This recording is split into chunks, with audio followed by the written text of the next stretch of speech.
Assalamualaikum warahmatullahi wabarakatuh. Halo teman-teman, perkenalkan nama saya Srilen Puspita Pomulu dari Prodi Manajemen Dakwah semester 6. Nah teman-teman, di video kali ini saya akan membahas tentang seorang tokoh psikolog yang bernama Albert Bandura.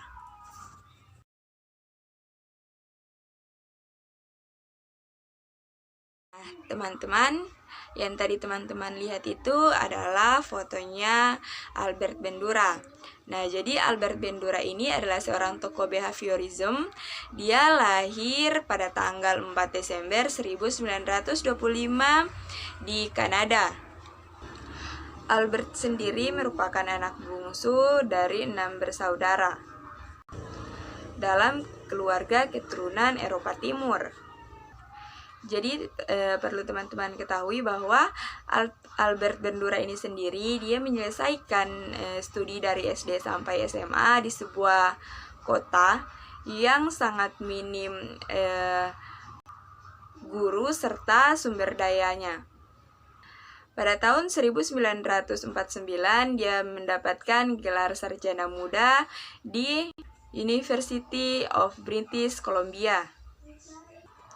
Waktu itu dia mengambil bidang psikolog. Kemudian ia mendapatkan gelar PhD-nya di Universitas of Goa pada tahun 1952. Dan setahun kemudian ia bergabung dengan tenaga pengajar di Universitas Stanford. Jadi teman-teman, Albert Bandura ini adalah seorang behaviorism yang meneliti beberapa kasus. Salah satunya adalah kenakalan remaja. Jadi perlu teman-teman ketahui, Albert Bandura ini berpendapat bahwa perilaku itu mempengaruhi lingkungan. Begitu juga sebaliknya, lingkungan juga mempengaruhi perilaku. Selanjutnya, menurut dia juga kepribadian itu merupakan hasil interaksi dari 3 hal, yaitu lingkungan, perilaku, dan proses psikologi seseorang. Jadi Albert Bandura ini dengan beberapa temannya merintis pekerjaan di bidang modeling sosial dan menunjukkan bahwa pemodelan adalah proses yang kuat yang menjelaskan beragam bentuk pembelajaran. Nah, di dalam program penelitian di Stanford University, Bandura dan rekan-rekannya mengembangkan teori pembelajaran sosial dan peran yang menonjol dari pembelajaran observasional dan pemodelan sosial dan motivasi, pemikiran, dan tindakan manusia. Nah, pada tahun 1980-an, Albert Bandura ini mengganti nama teorinya menjadi teori sosial kognitif yang menjelaskan bagaimana kita berfungsi sebagai pengorganisir diri sendiri, proaktif, self-reflektif, dan juga makhluk pengatur diri sendiri. Jadi dalam gagasan ini Bandura menekankan bahwa kita bukan hanya organisme reaktif yang dibentuk oleh lingkungan, tetapi Bandura memperluas ruang lingkup behaviorism dengan mengembangkan kekuatan kognitif efektif. Jadi efektif yang dimaksud adalah efektif batin dengan melibatkan batin kita sendiri. Jadi menurutnya batin kita itu mendorong perilaku yang kita lakukan. Jadi ada beberapa kualitas ekstensial yang melekat pada teorinya Albert Bandura ini. Salah satunya adalah Albert Bandura ini telah menghasilkan banyak bukti empiris yang menunjukkan pilihan hidup yang kita miliki di dalam semua aspek kehidupan kita.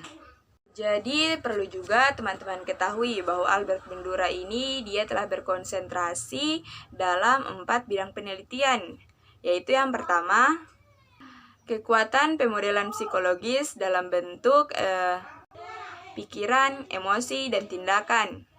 Yang kedua, mekanisme lembaga manusia atau cara mempengaruhi motivasi dan perilaku mereka sendiri melalui pilihan. Yang ketiga yaitu persepsi masyarakat tentang keberhasilan mereka lebih mempengaruhi kegiatan latihan yang mempengaruhi kehidupan mereka. Yang keempat, bagaimana reaksi stres dan depresi itu disebabkan.